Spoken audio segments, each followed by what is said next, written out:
స్థితిని పొందుకున్న స్థితిని బట్టి మాకును ఆయన ఈ లోకములో నాయన మేము విశ్వసించడం ద్వారా రక్షణ పొందడం ద్వారా మా జీవితానికి ఒక అర్థము పరమార్థము ఏర్పడి ఆయన ఖచ్చితంగా మీ రాజ్యములో పునరుత్థానం పొందినటువంటి మేమునూ ఉండులాగిన మీ కృపను కుమ్మరించారు ప్రభు. అందరిని బట్టి స్తోత్రంలో తండ్రి.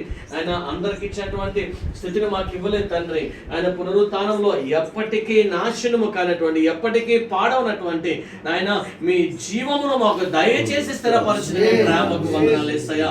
అటువంటి సునామ పరమ తండ్రి ఆమేన్.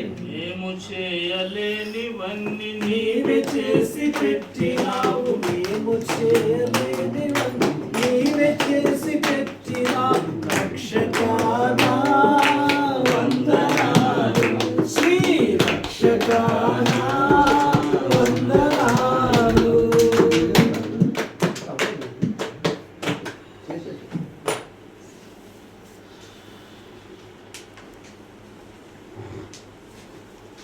కనికరం కలిగిన తండ్రి, వందనములు స్తోత్రములు చెల్లించుచున్నాము. దివ్య లక్షణములు కలిగిన దేవా నీకే స్తోత్రములు. నిన్న నేడు నిరంతరం ఏకరీతిగా ఉన్న ప్రభువా వందనాలు.